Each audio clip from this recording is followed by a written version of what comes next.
அன்பே சிவம் மனமே குரு என்றுணர்த்திய குருவே போற்றி. சத்தும் சித்தும் எதுவென்று உணர்த்திய குருவே போற்றி. எனக்குள் இறைவனை உணர வைத்த குருவே போற்றி. நித்திய ஆனந்தமான நித்யானந்த குருவே போற்றி. பல படிகளை கடக்கணும் அவரே அப்படின்றதுக்காக உறுதுணையா இருந்து இவ்வளவு தூரம் பாடங்கள் கொடுத்தாரு. இந்த பாடங்கள் கொடுத்தது என்னன்னா, ஐயா மட்டுமே கொடுத்தது கிடையாது. ஐயாவுக்கும் இறைவனுக்கும் ஒரு தொடர்பு இருக்கும். ஏன்னா நான் கொஞ்ச நேரம் முன்னாடி தான் உங்களுக்கு அதை பத்தி சொன்னேன். அந்த பிரம்மரந்தரத்துல போய் உட்காந்து சூட்சும உடல்ல போயிட்டு வரணும், அதுக்கான மடைமாறின்னு பேரு. இதையெல்லாம் செய்துதான் அவர் வந்தவர். அவருக்கு எது இருந்தாலும் ஐயா இவன் ஒரு சீடன் என்னை நம்பி வந்துட்டான், நான் உன்னை நம்பி உக்காந்துட்டு இருக்கிறேன், எதுவா இருந்தாலும் நான் அவனுக்கு பாடம் கொடுத்தாச்சு, அவனுக்கு ஏதாவது ஒண்ணுன்னா எனக்கு தான் பாதிப்பு, அதனால அவனுக்கு எதுவும் நடக்காம பார்த்துக்க வேண்டியது உன் பொறுப்பு. என் கடன் உனக்கு பணி செய்து கிடப்பதே, உன் கடன் நடான்னா என்ன தாங்கிறது, என்ன நீ பார்த்துக்கோ, உனக்கு பணி செய்ய நான் தயார். ஆனாலும் இவன் என்னோட சீடன், நான் சொல்றது நீ செய்யணும். அப்ப என்னோட சீடன் என்ன நம்பி வந்துட்டான், அதனால அவனை நீ பார்த்துக்கன்னு அங்க உத்தரவு வாங்கி தான் பாடமே கொடுக்குறாங்க. ஒரு குருவும் இப்ப பாடம் கொடுத்துக்கிட்டு இருக்கிற குருமார்களும் அதே நிலை தான். எதுவா இருந்தாலும் ஐயா என்னோட சீடன், நான் பாடம் கொடுத்துட்டேன், என்கிட்ட பாடம் வாங்கினா என்னோட சீடன், அவனுக்கு எந்த பாதிப்பு வந்தாலும் அது என்ன சேரும். அதனால எந்த பாதிப்பும் வராம ஐயா பார்த்துக்கன்னு நாங்க சொல்றோம். இதை ஒரு முறை சொல்றது இல்லை, ஒரு நாளும் நான் எங்க சீடர்கள் நல்லா இருக்கணும்னு நான் நினைக்கணும்.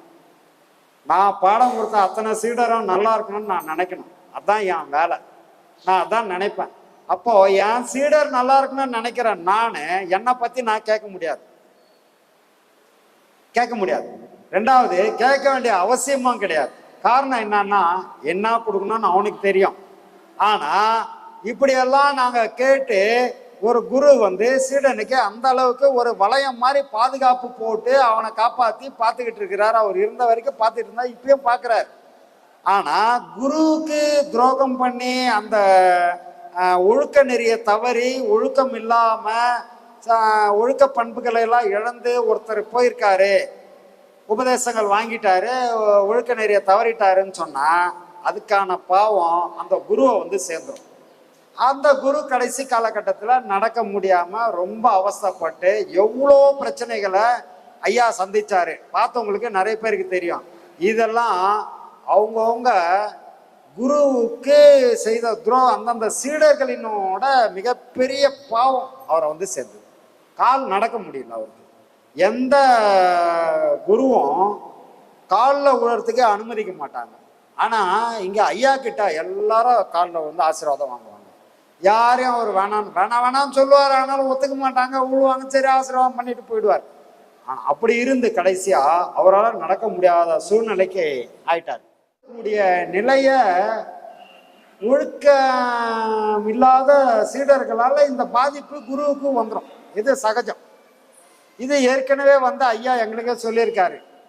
என்னைக்கு பாடம் கொடுக்கணும், நான் ஒரு குருன்னு உட்காந்துட்டேன், இனிமேல் நான் தேர்றது கஷ்டம், இனிமேல் தேர முடியாது, கடைசி காலகட்டம் எனக்கு ரொம்ப கடினமா இருக்கும் அப்படின்னு சொன்னாரு. அதே மாதிரி நாங்க பார்த்தோம். எங்க கண்கூடாது எங்க கண்ணியத்துலேயே கிட்டத்தட்ட ஒரு 5-6 மாசம் மிகப்பெரிய கஷ்டப்பட்டார். அவர் ஹாஸ்பிட்டலு, வீடு, நடக்க முடியல, இப்படி கஷ்டப்பட்டார். அது மாதிரி அது குருவுக்கு வர்றது இயல்பு தான். அதனால என்னன்னா, இப்போ சீடர்கள் தெரிஞ்சுக்க வேண்டியது, நமக்கு ஒரு ஞான பாதையில போறதுக்கு குரு வழிகாட்டினாரு. அவருக்கு எந்த பாதிப்பும் வந்துடாத அளவுக்கு நம்ம நடந்துக்கணும்னு சீடர் நினைக்கணும். நினைச்சா நாங்க நல்லா இருப்போம், நினைக்கலன்னா நாங்க அழிஞ்சு போடுவோம். இதுதான் வித்தியாசம், வேற ஒண்ணும் இல்லை. சீடர்களுக்கு ஏன் பாதிப்பு வருது? நாங்க இருக்கும்போது பண்ணலைனாலும் பாதிப்பு எங்களுக்கு தான்மா, அவங்களுக்கு என்னமா இருக்குது? கடைசரக்கு மாதிரி சுண்டல் அவளுக்கல்ல மாதிரி எல்லாம் வாங்கிட்டு போயிடுறாங்க. நாங்களும் சரி ஏதோ பரவாயில்ல பாடம் பண்ணுவாங்கன்னு கொடுத்துட்றோம். பண்ணாம போயிட்டா அதுக்கான பாவம் எங்களுக்கு தான். நாங்க அங்க கேட்டு வாங்கி தரோம், அவங்ககிட்ட நாங்க தானே பதில் சொல்ல போறோம். உங்களுக்கு என்ன போச்சு? அது வேறம்மா, அது அது வேற. மனதளவில் அவங்க அனுபவம், உடல் ரீதியா நாங்க அனுபவிக்கிறது ரொம்ப அதிகம்மா. குருமார்கள் அனுபவம். உதாரணத்துக்கு ராமகிருஷ்ணர் தொண்டை புற்று, அவருக்கு தொண்டையில கேன்சர். எது சாப்பிட்டாலும் வாந்தி எடுத்துருவார். ஒரு தண்ணி குச்சா கூட வாந்தி எடுத்துருவார். தொண்டை புற்று. மிகப்பெரிய ஞானி ரமணகிருஷ்ணர். ராமகிருஷ்ணா மடம் இல்லாத இடம் கிடையாது இன்னைக்கு. கல்கட்டால அவ்வளவு பெரிய கோயில், மிகப்பெரிய ஞானி. ஆனா தொண்டையில புத்துநோய் அவருக்கு. அவர் என்ன பாவம் பண்ணாரு? சீடர்களை வச்சுக்கிறதால பாவம். அதுக்காக தொண்டையில் அவருக்கு கேன்சர். ரமணர் அவர் என்ன பண்ணாரு? முதுகுல மிகப்பெரிய கட்டி, அதுவும் கேன்சர், ஒரே சீழ் வழிஞ்சின்னு இருக்கும். இன்னொருத்தர் வள்ளிமலை, காலில், அவருக்கு காலில் கேன்சர், அதாவது காலில் உள்ளங்காலில். அவர் என்ன பண்ணுவாரா? காலை நீட்டிக்கின்னு அதில் காலில் புழு நெளியுமா. டேய், ஒருத்தர் சண்டை போட்டுக்காதீங்க, கடிச்சிக்காதீங்க அப்படின்னு அப்படியே தட்டி விட்டு காலை புழுவெல்லாம் தனித்தனியாக பிரித்து விடுவாராம். ஒன்னோட ஒன்று சண்டை போட்டுக்காம சாப்பிடுங்க அப்படின்னு தட்டி விடுவாராம். இதெல்லாம் ஞானிகள் அனுபவிச்சது. சீடர்களை பெற்ற ஞானிகள் எல்லாம் அனுபவிச்சுதாம்மா ஆகணும். அதில் எந்த எந்த மாற்று கருத்தே இல்லை. ஐயா சொல்லியிருப்பாரு, உணவு தான் கடவுள்னு சொல்லிக்கிறார் ஒரு இடத்துல. ஆமா. அவரை காற்று தான் கடவுள் சொல்லிக்கிறார் ஒரு இடத்துல. ஆமா. அவரை ஜோதி தான் கடவுள் சொல்றாரு ஒரு இடத்துல. இன்னொன்று நாதம் தான் கடவுள் சொல்றாரு ஒரு இடத்துல. இதுதான் கடவுள். இது எல்லாம் சேர்ந்து தான்பா பிரம்மரந்திரம்னு ஒன்று இருக்கு. இது எல்லாம் சேர்ந்தது தான் பிரம்மரந்திரம். 6 ஆதாரங்களையும் கடந்து தானே பிரம்மரந்திரத்துக்கு போகிறோம். அப்போ இது எல்லாத்தையும் நீ கடவுளாக நினச்சி ஒவ்வொன்றா வழிபடும் போது அடுத்தடுத்த படிநிலைக்கு உயர முடியும். எல்லா படிநிலைகளையும் கடந்ததுக்கு அப்புறம் தானே பிரம்மரந்திரத்துக்கே போக முடியும். அப்போ உனக்கு பிறந்த உடனே மாதா பிதா அவங்க தான் கடவுள். பிறந்ததுக்கு அப்புறம் குரு தான் கடவுள். குருன்னா வாத்தியார், ஸ்கூல் வாத்தியார். ஸ்கூல் வாத்தியார் தான் கடவுள். அவருக்கு அப்புறம் உனக்கு வழிகாட்டுற குரு வாத்தியார். தொழில் ரீதியாக வர்ற குரு உனக்கு கடவுள். இப்படி கடவுள்கள் பல படிநிலைகளில் ஒரு ஸ்டெப்பாக. ஏன்னா நீ பிறந்த வெறும் மண், களிமண்ணில் பிடிச்சாச்சு விழுந்துட்ட.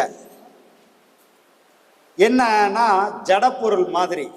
இந்த உடல் ஜடம்தான். உடலுக்கு எதுவுமே இப்பவும் உடல் ஜடம்தான் இல்லையா? உடல் ஜடம், உடலுக்கு எதுவுமே கிடையாது. பாவ புண்ணியம் கூட உடலுக்கு கிடையாது. அப்படி இருக்கும்போது எல்லாமே ஜடமா இருந்த இந்த உடலை ஒவ்வொன்றா பக்குவப்படுத்தி அடுத்தடுத்த படிநிலைகளுக்கு உயர்த்தின அனைவருமே கடவுள் தான். இந்த எல்லா படிநிலைகள்லாம் எல்லா கடவுளையும் கும்பிட்டதுக்கு அப்புறம் தான் ஒரு நிலைக்கு போக முடியும். அந்த நிலையில பிரம்மரந்திரம்னு ஒன்று.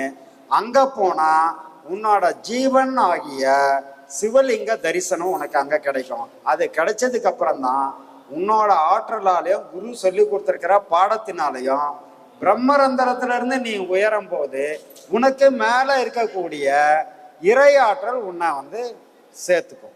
அது சேர்ந்துடுச்சுன்னா உனக்கு முக்தி மோட்சம்.